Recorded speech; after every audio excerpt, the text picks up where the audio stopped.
Round 1. Fight!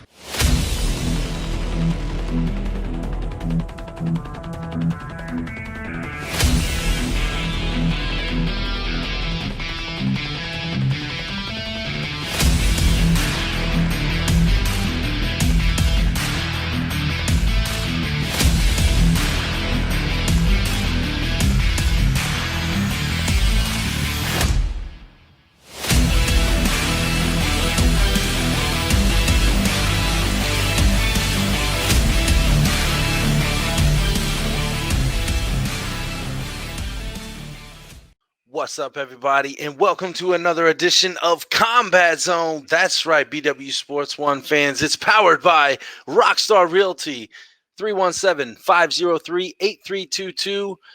Talk to Shawn at Talk to Tucker today, 317-503-8322. Elite Performance, where the dream of elite fitness becomes a reality, 765-499-1005. Become elite at Elite Performance now, ElitePTIndy.com.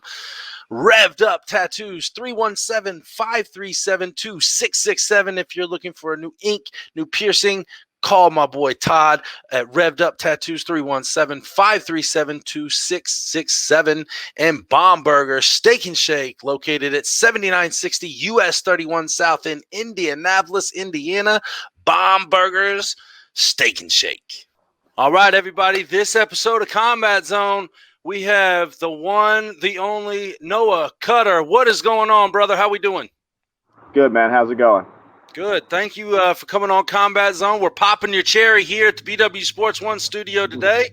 Always like having newbies on here. Kind of give the BW Sports 1 a little background of your combat career. So I began in amateur mixed martial arts, MMA, and I did 12 fights as an amateur mixed martial artist. I went 8-4 as an amateur. I won a welterweight title in a regional division, and I competed for another one. Then I went pro mixed martial arts and didn't do as well on the regional scene there at pro. I went about 1-5 with a lot of submission losses because I'm more of a kickboxer type striker fighter, and obviously the name of the game seems to me right now in the regional MMA circuit is to grapple, and submission and jiu-jitsu is where it's really at with these guys coming up. A lot of guys don't prefer to strike. So I'm more of a kickboxer striker. I did, like I said, about 6 fights pro MMA, 1-5, and then now I'm doing bare knuckle boxing, bare knuckle fighting, and I'm 1-2 currently as a bare knuckle fighter. So I like asking everybody that makes the transition from either MMA, boxing, kickboxing to the bare knuckle side of things.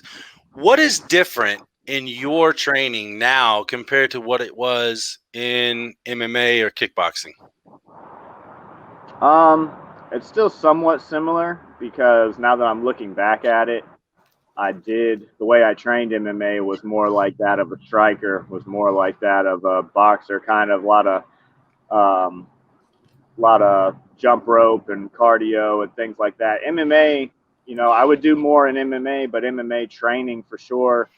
Obviously, if you look at the skill set, you got to do your wrestling and your jiu-jitsu, your kickboxing, kicks with your striking. Mm-hmm. And then as far as your training, like actual conditioning, you got to do more power, more explosive stuff, and more strength training.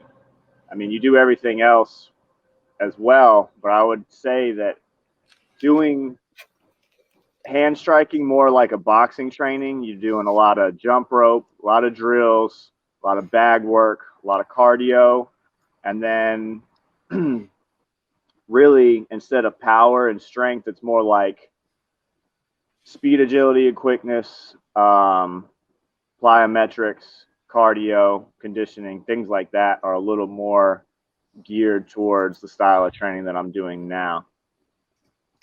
So I know myself, I had, some amateur fights in MMA, did some boxing and all that. My knee is totally tore up. Okay. So I've had like 10 knee surgeries, and that's why I kind of got out of the MMA scene because I was tired of getting kicked in my leg. It's never good, especially when you got 2 screws in it. But kind of like when you're looking at MMA and kickboxing and bare knuckle, what have you witnessed or what have you been through as far as any injuries or stuff like that are different now that you look back at it? You know, okay, as in MMA, like I said, the kicking part of it, now it's kind of taken out. What have you seen in your training and in your career that is different now? Yeah, so I've definitely experienced both, you know, as far as the fighting side and the injury side. And I was just going to ask why you had the bad knees, because I was interested whether it was from kicks or from submissions and things like that, because it only takes a couple of knee bars and ankle locks in a competition to get some tendons torn and things like that, that your knees won't ever be right again. But well, that actually started MMA. in football for me. I'm sorry, it actually started in football for me. I tore the ACL, I've tore my meniscus, I've had you know 2 screws holding the kneecap in place, and I've had a carticel implant where they literally took out the cartilage that was left, sent it to a lab, grew it, and injected it back into my knee. So, and that was about 11 years ago. Yeah, I took a bad leg injury when I played football when I was just a teenager. But the thing that'll definitely happen in an MMA match, especially since I'm real kick heavy, is the leg damage, you know, receiving and even giving kicks. Like when I would kick in MMA, I did like, I kind of had like a karate style kick to the body and the head, but I had like a real Muay Thai style with my leg kicks, so I'd really wind up real heavy with leg kicks. So even just kicking guys, I remember the one pro MMA fight that I won, I kicked the guy so much that both my legs were just swollen and hurt, and I was limping around. Even after a win, my legs were hurt. And then I had a guy in one of my last MMA fights hit me with a straight ankle lock and just crush all the cartilage in the top of my foot. I've had arm bars. I had 2 bad arm bar submissions in pro MMA that tore tendons in my right elbow. So I would say the damage from MMA, you know, people think it's so much more worse and the head trauma is much more worse and all this and that because we're not wearing gloves. But I've had really bad cuts in MMA fights as well with padded gloves on, where I got real striking heavy with guys and we started punching each other a lot, and I'd get lacerations on my face. Obviously, it's a little more heavy and bare knuckle. You cut a lot more easier, and I think my last fight's a great example of that. What happened was I got cut on my nose and got my nose broken in the first round. Well, I didn't, you know, stop fighting. It didn't affect my fighting. I could still breathe, I could still punch, and I still continued to fight just fine in the first round. But in between the second round, the doctor took a look at my nose and then stopped it because of a cut. Now, I was, you know, fine to continue. I could have fought all 4 of the rest of the rounds the way I was.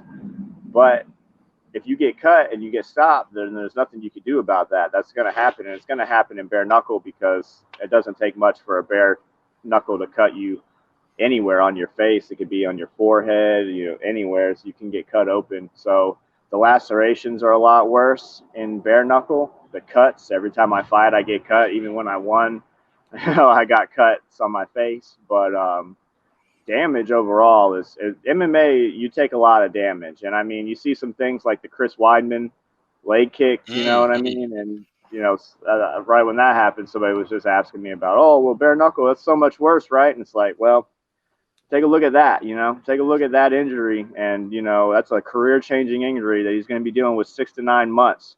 And tell me that bare knuckle's so much worse because I got cuts on my face. I can heal cuts on my face and be back in the gym sparring or training the next week.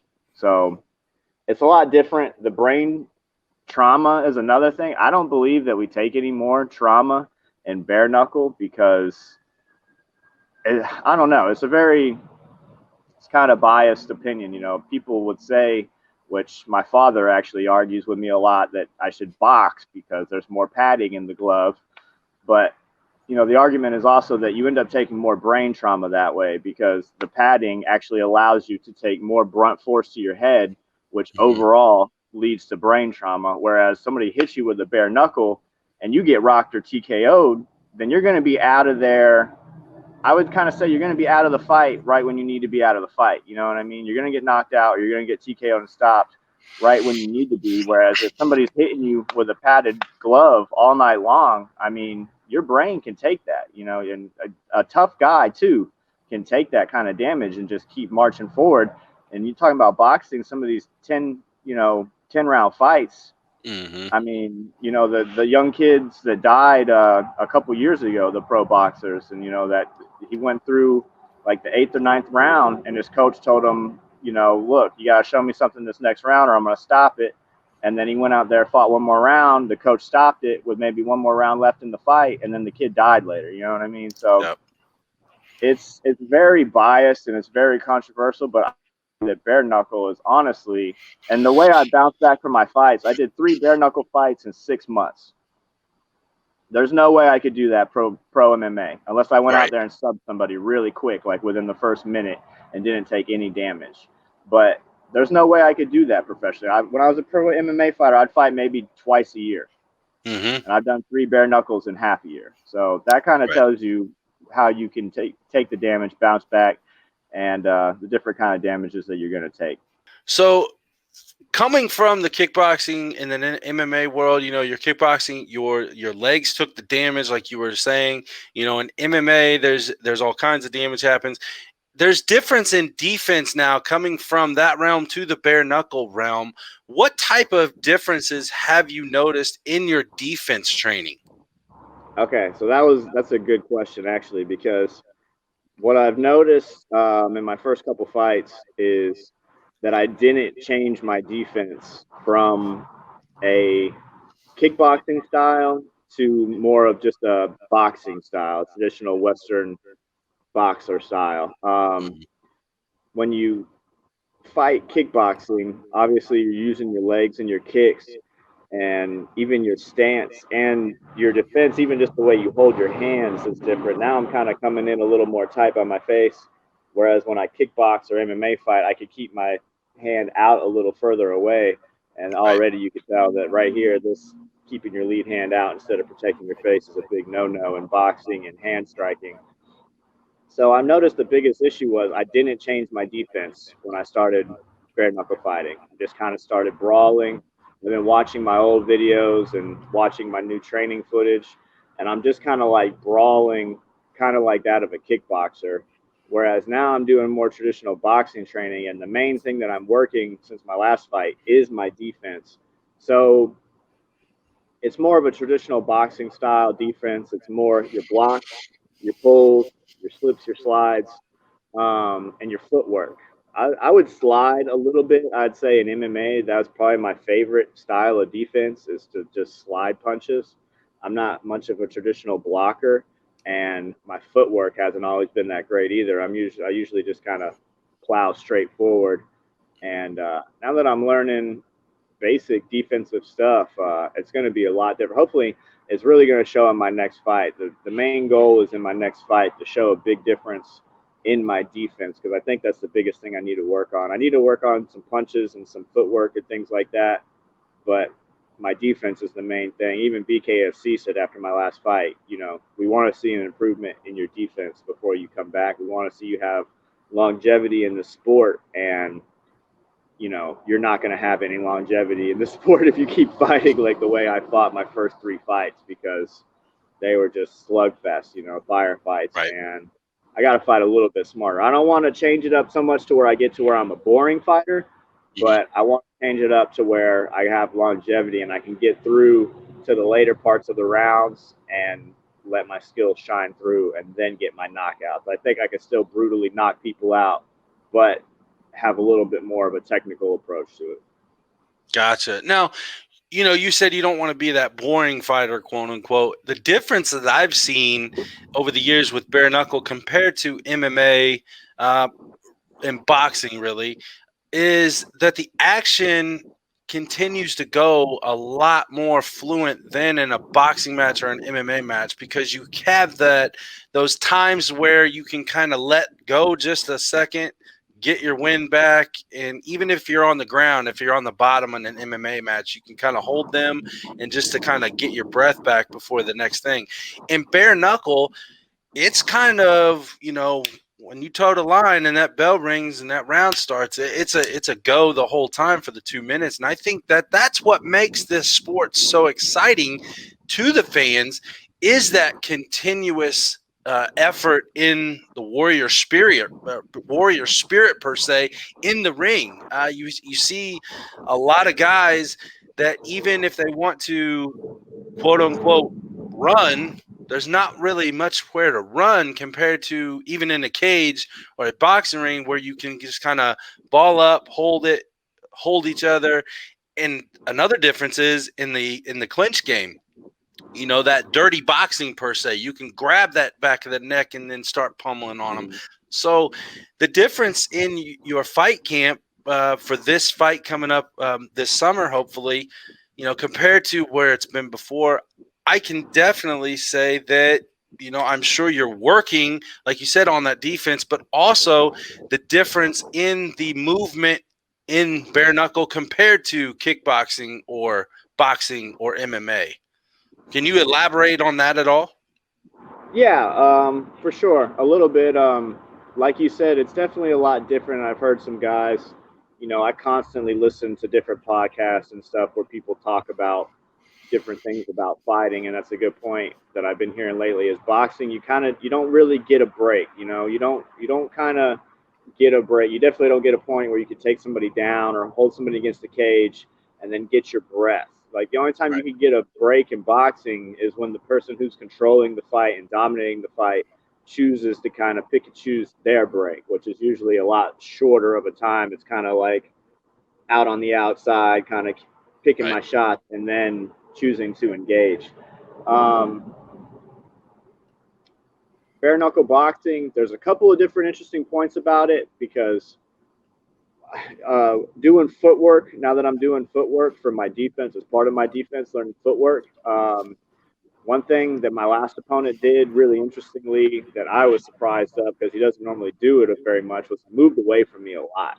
When you look at some of Caleb's past fights, like the last fight even with Elvin he had right before me, he tends to move forward a lot more and wade forward and throw punches. When we fought, he moved away a lot more from me than I expected him to.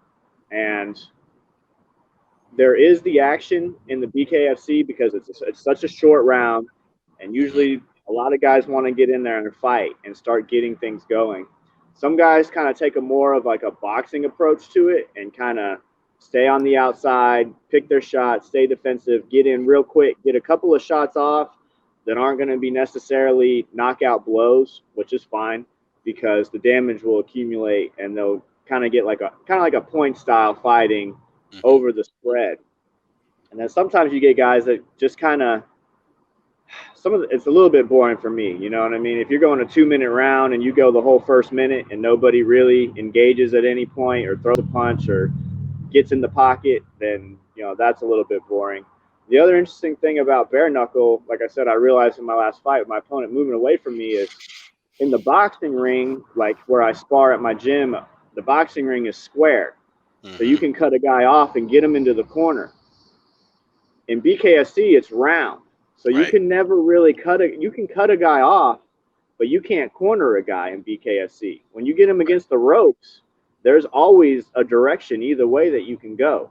And if a guy starts moving to one side, it's easier to slip out to that other side because there's never any corner to cut you off. So although it does make for a more exciting fight, the way the ring is designed, if you want to be a distance fighter and use your movement, you can kind of do that all night long with lateral movement because you can just move kind of like similar to an octagon. You can move along that cage the whole time and never get caught up in a corner. So it's kind of both. But did that throw you off that first time you were in there? Did it kind of throw you off being in a squared circle?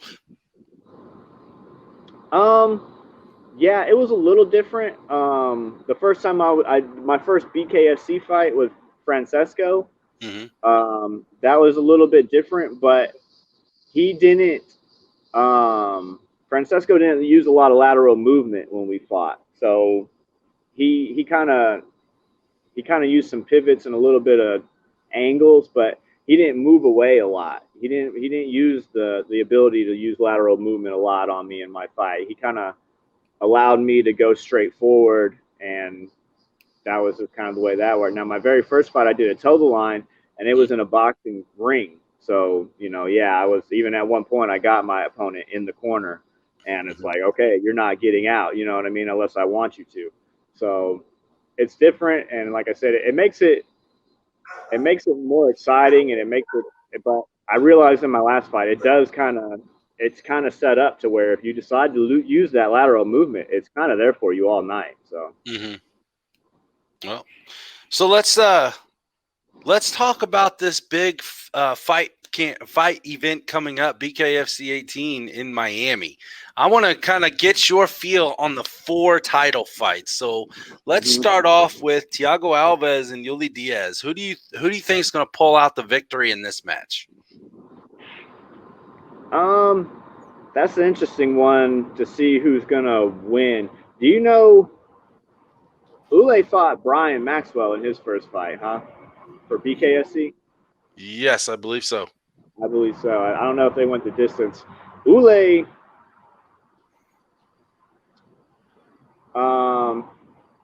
I just kind of see Ule winning it for some reason. I don't know if it's because it's the Miami crowd and stuff like that. I mean, I know Thiago's kind of down in that area too. Thiago, his first fight with Julian Lane, I don't know. It's hard for me to call that one because I think even though Ule has more fights and more experience, just Thiago's one fighting Julio Lane was a lot higher competition.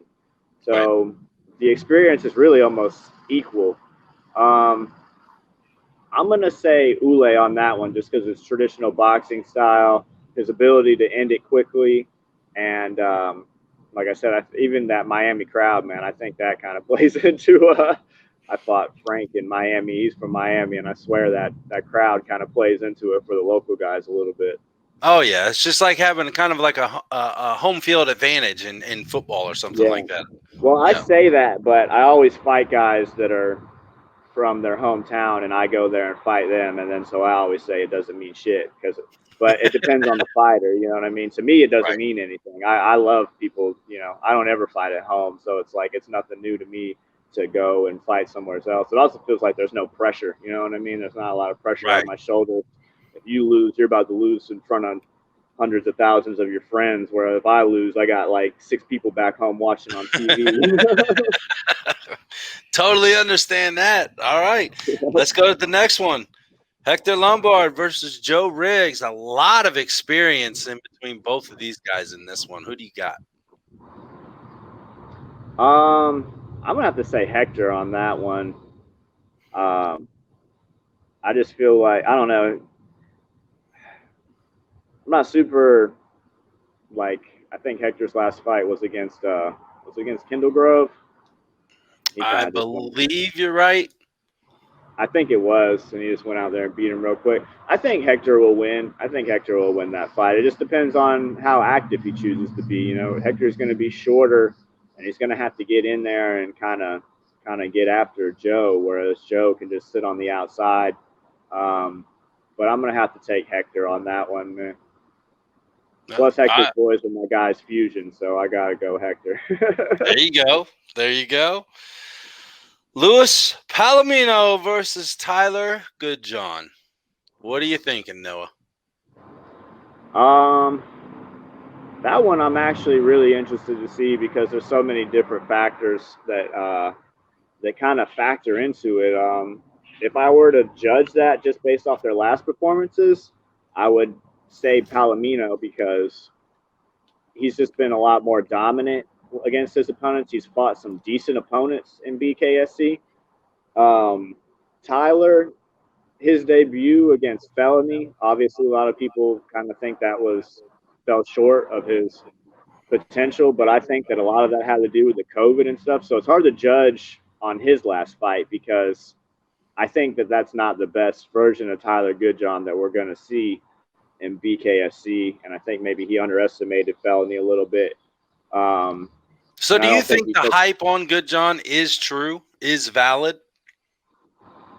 Any hype, from what I've seen from his every fight that I've watched from BKB of him was 100 times more impressive of a performance than he put on against Felony.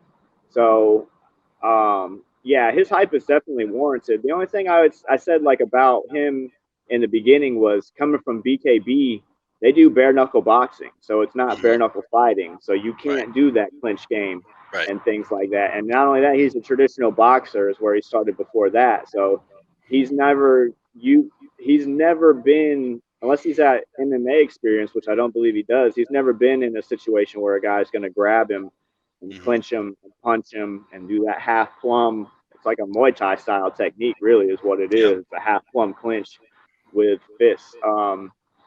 But his hype is definitely warranted, man. I mean, he's a good fighter. I got to talk to him in Miami when I fought down there. I think he's definitely going to be the best opponent, the hardest opponent Palomino's faced so far. And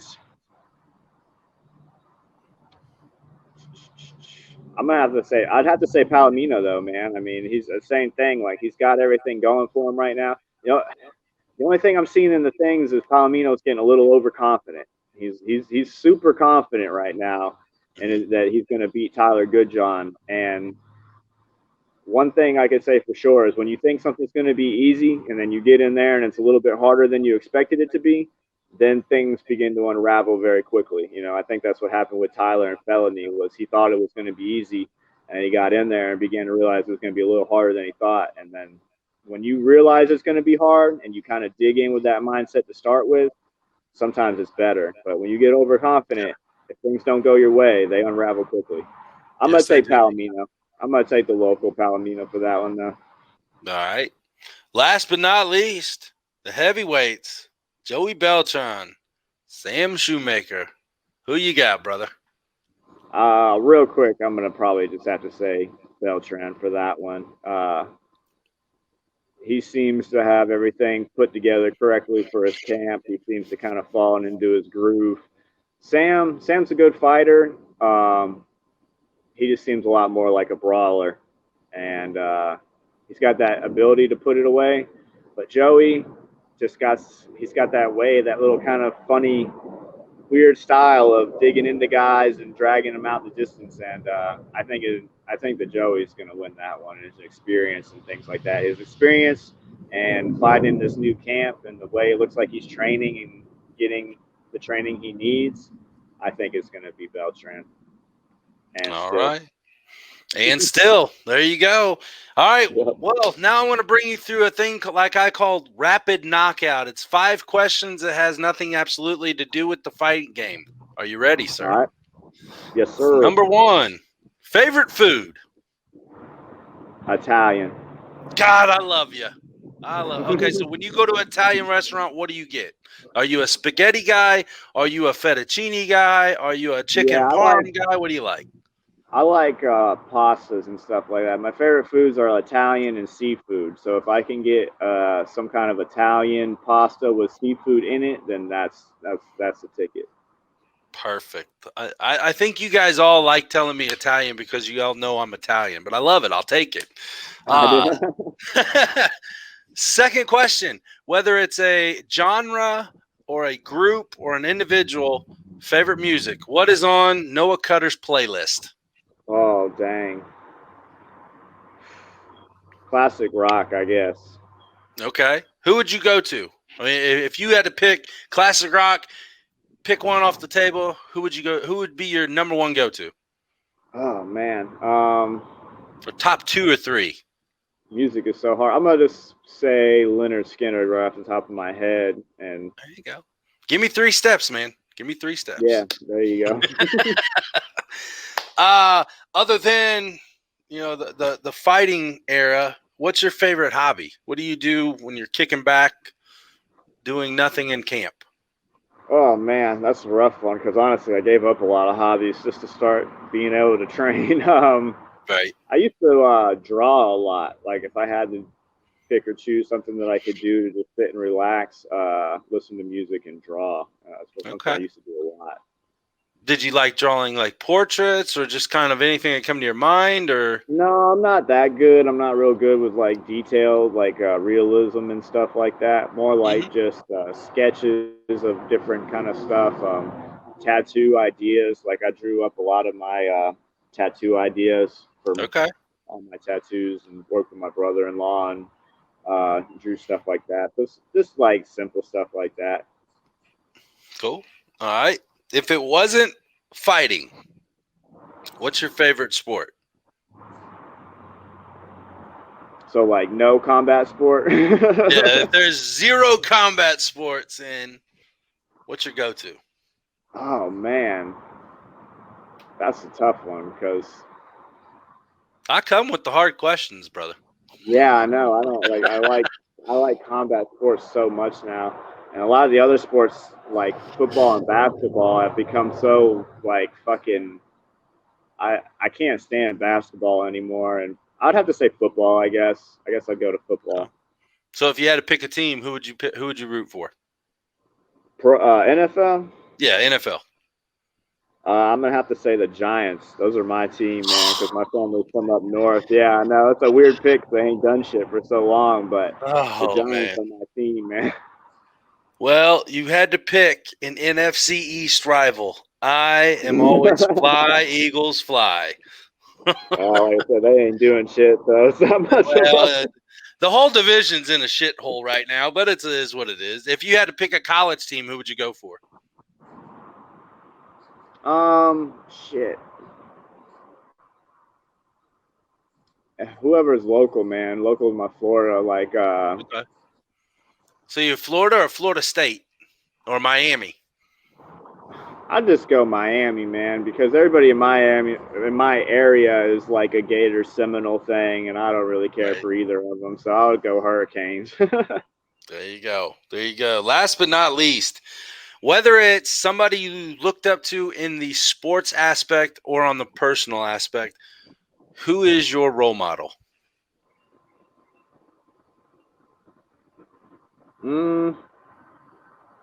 Well, when I was a kid, I would say it was Michael Jordan. Okay. When I was a kid, basketball used to be my favorite sport, and that's what I played in school. And, Gotcha.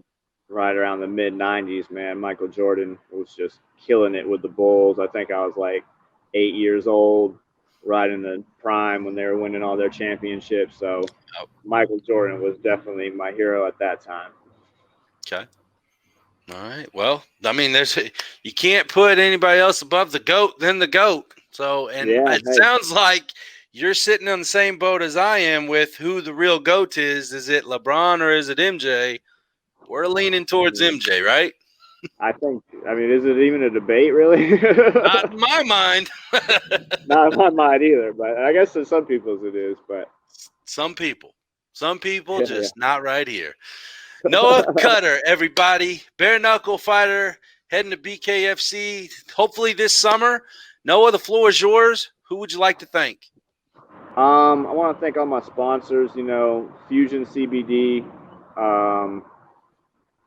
Terphouse Clear, Training is Ritual. I got their new fight camp tank is on. They just came out with all these. They're real cool, man, part of their new series. Check them out. You can find them on my Instagram on Noah S. Cutter.